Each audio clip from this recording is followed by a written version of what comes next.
हिम्मत कर ले तू बस हिम्मत कर ऐसे करके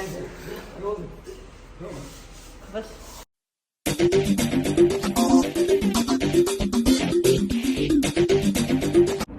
हेलो गाइस, कैसे हो आप सब भाई। बड़े दिनों से आपकी एक डिमांड आ रही थी कि क्या हुआ था ऑपरेशन के टाइम पे या मतलब डिलीवरी के टाइम पे, तो वो सब शेयर करो हमारे साथ में भी। बहुत सारे डीएम्स पर्सनली भी आ रहे थे इनके पास में, मतलब इवन बाहर देश तक के आ रहे थे। कनाडा से आया था ना उस दिन। हाँ, तो कि क्या होता ना कि एक दूसरे के रेफरेंस से ही आजकल पता लग जाता है कि हाँ यार कैसे क्या करना चाहिए उस टाइम पे। तो एक आइडिया भी लग जाता है यार। और जिसकी फर्स्ट प्रेगनेंसी है ना, वो तो मतलब जैसे मैं थी, मैं इतना ज़्यादा डरी हुई थी कैसे होगा क्या होगा, क्योंकि मैंने कभी कोई ऐसे सिर्फ नहीं थी भाभी का ही जप्पा निकाला था, तो मुझे इतना कुछ पता नहीं था क्या होता है कैसे होता है, कुछ भी एक्सपीरियंस नहीं था। तो अगर मेरी वीडियो देख के अगर थोड़ा भी किसी को अगर कुछ मिलता है कि हाँ भाई ये कर सकते हैं ये कर सकते हैं, तो अच्छी चीज़ है वो। तो बस आज वही बहुत सारे इंस्टाग्राम पे डीएम आ रहे थे, आपका सी सेक्शन हुआ है, नॉर्मल डिलीवरी हुई है, और अगर ऑपरेशन से हुआ तो आईसीयू में क्यों रखा आपको, इतने दिन तक बेबी से दूर क्यों रहे, और अगर नॉर्मल डिलीवरी हुई तो आईसीयू में क्यों रहे। तो वो बहुत सारा कंफ्यूजन क्रिएट हो रखा है, जो भी मेरे पास इंस्टाग्राम पे मैसेज आ रहे हैं, और मैं नहीं रिप्लाई कर पा रही क्योंकि इस टाइम फ़ोन बिल्कुल भी नहीं देख रही हूँ मैं, क्योंकि यही एक टाइम होता है कि आप अपनी खुद की सेल्फ केयर पे लग जाओ। फ़ोन देखने के लिए तो सारी उम्र पड़ी है। तो वही मुझे लगा कि एक वीडियो ही बना देते हैं तो वही इसके स्टार्ट ऊपर। करते हैं बिना लेट किए। तो दिन था भाई 7 अगस्त का, लगभग 11-12 बजे के आसपास का। टाइम तो एग्जैक्ट याद नहीं है। तो 10:30-11 बजे जाके हम एडमिट लोग हुए गए थे। थे हॉस्पिटल चेकअप करवाने के लिए। इनको थोड़ा सा मॉर्निंग में ब्लीडिंग हुई थी, उससे रिलेटेड कि वो पेन कुछ नहीं हो रहा था सच, मतलब टम्मी में जो लेबर पेन होते हैं ऐसा कुछ भी नहीं था। तो हम लोग गए थे, नॉर्मल की ब्लीडिंग किस कारण हुई है, थोड़े से घबरा गए थे हम लोग भी कि यार ऐसे ब्लीडिंग कैसे हो गई है वो। तो ब्लीडिंग चेक करवाने क्योंकि के लिए मैंने गए ये थे। सुना था कि ब्लीडिंग नहीं होती है, ब्लीडिंग सिर्फ जब आपकी प्रेगनेंसी मतलब डिलीवरी होती है उसी टाइम ही होती है। तो मैं भी ऐसे ही डर गई, मम्मी भी, तो बोले एक बार चेकअप करा के आते हैं क्या दिक्कत है। तो मैं लेके गया इनको हॉस्पिटल।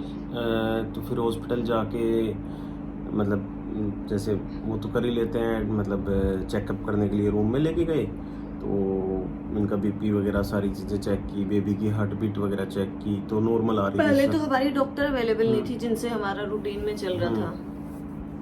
तो फिर वो सारी चीज़ें नॉर्मल आई, सब कुछ हुआ।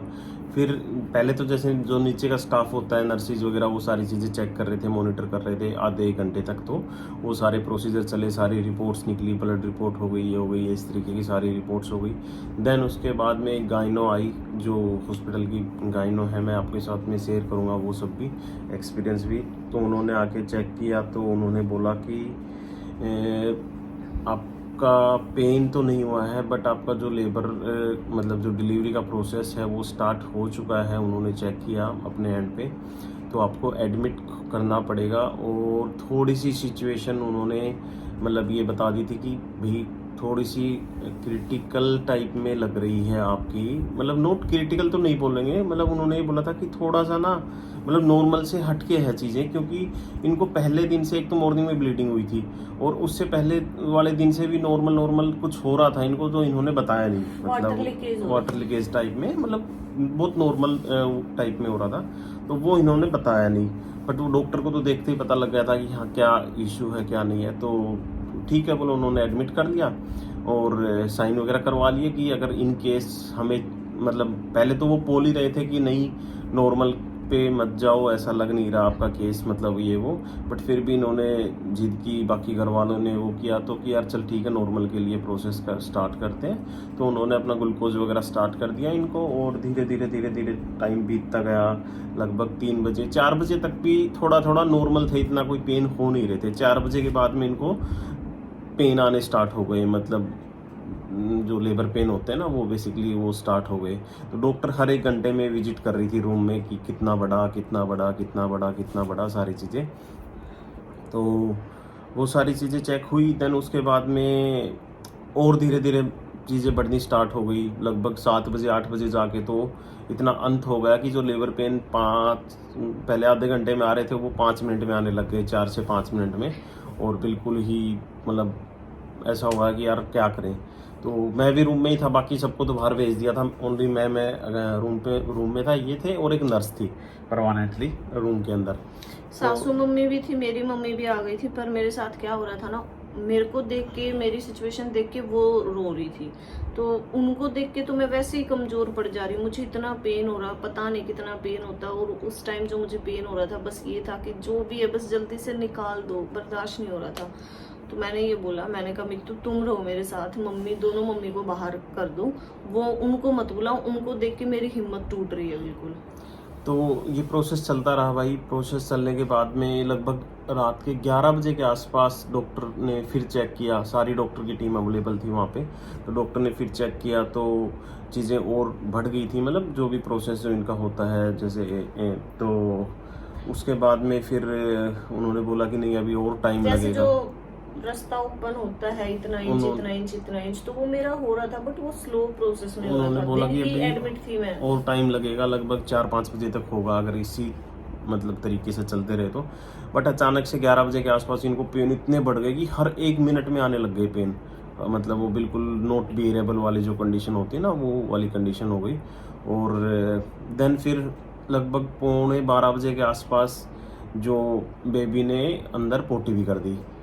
मतलब जो चेक वगैरह कर रहे थे तो उनको पता लग जाता है जैसे, तो बेबी ने पोटी भी कर दी। तो वही हम और ज़्यादा घबरा गए। मतलब और तो क्या ही, और किसी को तो कुछ था ही नहीं, मैं ही था अंदर, तो मेरे को ही पता है। तो फिर वही सिचुएशन की यार, अब इतना पेन सहने के बाद में अगर आप सिजेरियन के लिए जाते हो तो फिर वो भी कि यार इतना पेन ही क्यों था, सिजेरियन तो 10 मिनट में हो जाता। ये तो फिर भी मेरे को बोल रहे दिन में ही हो जाता। एक बार जाता। हाँ भर तू रो मत। तो मतलब इन्होंने उस टाइम, मैं कहती हूँ हस्बैंड का होना भाई बहुत ज्यादा जरूरी है। ये मेरे साथ थे उस टाइम, तो शायद ही मैं नॉर्मल पे जा पाई। अदरवाइज अगर ये नहीं होते, मम्मी होती, तो शायद मम्मी भी मेरे को नहीं देख पाती, वो भी बोल देती कि कर दो सी सेक्शन। पर ये थे, ये मेरे को बार बार बोल रहे कि तू बोल एक बार, तेरे को सी सेक्शन करवाना है, तू बोल एक बार। मैं नहीं यार, बस जल्दी से हो जाए, बेबी को बाहर निकालो। तो फिर ये हुआ कि लगभग 12:30 बजे के आसपास, 12:15 12:30 के बीच में, फिर जब बियर ही नहीं हो रहे थे इनको, तो इनको ले गए नॉर्मल अपना डिलीवरी रूम में जो होता है, लेबर रूम जो भी बोलते हैं ये, उस डिलीवरी रूम में ले गए। पूरी डॉक्टर की टीम अंदर चली गई। उस टाइम पे मैं बाहर रहा था। मतलब ये समझो कि उस टाइम पूरा मतलब जो होता है रास्ता ओपन हो चुका था, बेबी बस बेबी बाहर आना बेबी था। होने के जस्ट 5 मिनट पहले तक मैं साथ में था। फिर उसके बाद में अंदर ले गए थे। तो बेबी मतलब हो गया लगभग 12 से 1 बजे के बीच में बेबी हो गया हमारा। तो बेबी होने के बाद 10-15 मिनट तक तो वेट करते रहे बाहर ही। फिर डॉक्टर आया कि बेबी बॉय हुआ आपको, आपने जैसे वीडियो में देखा ही होगा, वो सारी क्लिप्स तो देख ही चुके पहले, वो हो गया। देन फिर मेरे को बुला लिया अंदर कि आप अंदर आ जाओ, मतलब जो भी डिलीवरी रूम में जहाँ पे था। तो अंदर बुला के फिर मेरे को सिचुएशन बताई कि ब्लीडिंग नहीं रुक रही है, हम आधे पौने घंटे से कोशिश कर रहे हैं, ब्लीडिंग बिल्कुल नहीं रुक रही है अंदर से। और एक तो सबसे पहले तो ब्लड की रिक्वायरमेंट पड़ेगी, तो आप जल्दी से, उन्होंने पेपर बना के दिया कि आप यहाँ इस जगह पे जाके ब्लड लेके आओ। ब्लड मतलब 2 यूनिट उन्होंने मंगवाई। तो मैंने किसी को भेज दिया उस टाइम पे। तो एक तो ब्लड के लिए, और दूसरा मेरे से साइन करवा लिए कि अभी ये कंडीशन है कि रुक भी सकते हैं, मतलब ये ब्लड रुक भी सकता है, हम ट्राई कर रहे हैं, नहीं तो इनको ओटी में लेके जाना पड़ेगा, ऑपरेशन थिएटर में ऊपर, मतलब जो भी उनका जैसे दूसरे फ्लोर पे ऑपरेशन थिएटर है वहाँ पे। क्योंकि मतलब वो अगर ब्लड नहीं रुका तो यार वैसे डेथ हो जाती है उस केस में, तो आपको पता ही है। तो लगभग इनका 12 यूनिट के आसपास ब्लड था, तो 8 यूनिट रह गया था। 4 यूनिट इनका ब्लड लॉस हो गया था उस ड्यूरेशन में, और रुक नहीं रहा था। फिर उन्होंने लगभग 3 बजे के आसपास, मतलब वो 2:30 बजे तक कोशिश करते रहे नीचे कि नॉर्मल ही हो जाए, स्टिचेस लग जाए। तो इनके साथ में क्या हो रहा था ना, स्टिचेस नहीं लग पा रहे थे, मतलब जो भी वो होते ना कि अंदर भी टिश्यू ले रहे थे कोई। हाँ, मतलब खाल ना इतनी कमज़ोर हो गई थी इनकी कि वो स्टिचेज ही नहीं ले पा रही थी। ये होता ना जैसे कोई कपड़ा गल जाता है आपका, बेसिकली जैसे कॉटन का कपड़ा होता है आपका, कई साल पुराना हो जाता है, तो उसको जैसे आप निकालते हो या ऐसे भी खींचते हो तो वो फट जाता है। तो इनके साथ में यही कंडीशन हो रही थी, क्योंकि वो 24 घंटे पहले से इनको वाटर लीकेज वगैरह हो रहा था, तो इस वजह से हुई थी ये दिक्कत। डॉक्टर ने जैसा बताया तो वो स्टिचेज नहीं लग पा रहे थे। फिर इनको मेरे से साइन करवाए दोबारा से कि आप इनको ऊपर ऑपरेशन थिएटर में शिफ्ट करना पड़ेगा और जल्दी से जल्दी ब्लड लेके आओ। तो मैंने ब्लड लेने के लिए भेज दिया किसी को, इनको ऑपरेशन थिएटर में शिफ्ट कर दिया ऊपर, और एनेस्थीसिया लगा के, जो भी बैक में रीढ़ की हड्डी में लगता है वो इंजेक्शन लगाया, और देन उसके बाद में सर्जरी करी। मतलब स्टिचेज नॉर्मल से भी ये समझो कि मल्टीपल्स टाइम्स बहुत ज़्यादा मतलब आए। मतलब नॉर्मल स्टिचेज किसी को 4, 5, 10 तक आ जाते हैं, बट इनको स्टिचेज बहुत ज़्यादा आए, लगभग मतलब 25-30 के आसपास स्टिचेज आए थे। तो स्टिचेज के ड्यूरेशन के अंदर ही ऑपरेशन थिएटर में मेरे को बुलाया फिर दोबारा से अंदर कि ये कंडीशन है, मतलब आपके सामने। और बेटा, हमारा बेटा उठ गया। अच्छा अच्छा अच्छा अच्छा अच्छा अच्छा अच्छा, बस बस बस बस बस बस बस बस बस बस। तो वो मेरे को ऑपरेशन थिएटर में बुलाया कि ये कंडीशन है, और अगर इन केस मतलब बोले अब तो स्टिचेस लग गए हैं, एनेस्थीसिया वगैरह करने के बाद में थोड़ी सी बॉडी मतलब रिलैक्स हुई है, तो वो लग गए हैं। बट चांसेस ये हैं 99%, मतलब 1% हम मानते हैं कि स्टिचेस सारे सक्सेसफुल हो जाएंगे।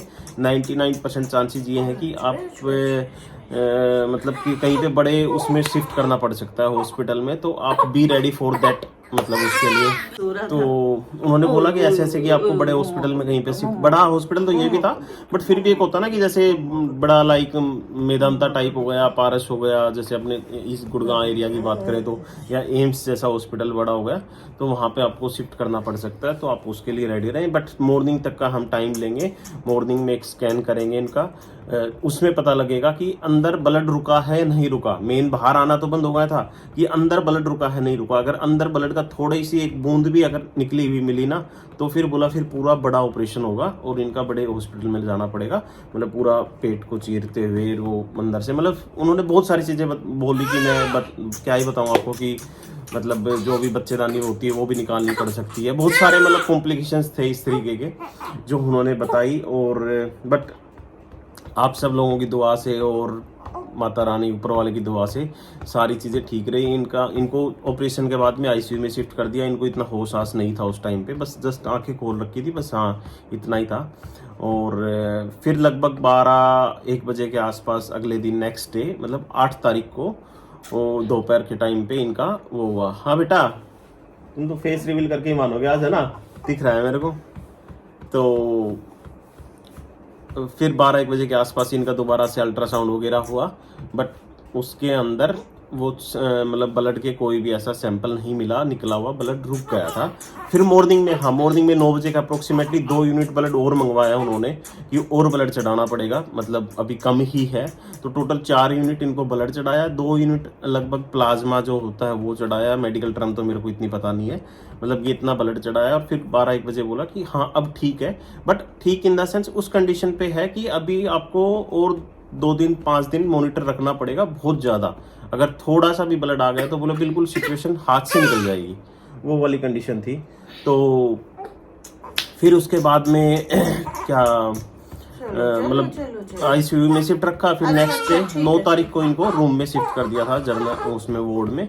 वहाँ इनके मॉनिटर किया, स्टिचेस वगैरह पे ड्रेसिंग हो रही थी, डेली सारी चीज़ें हो रही थी।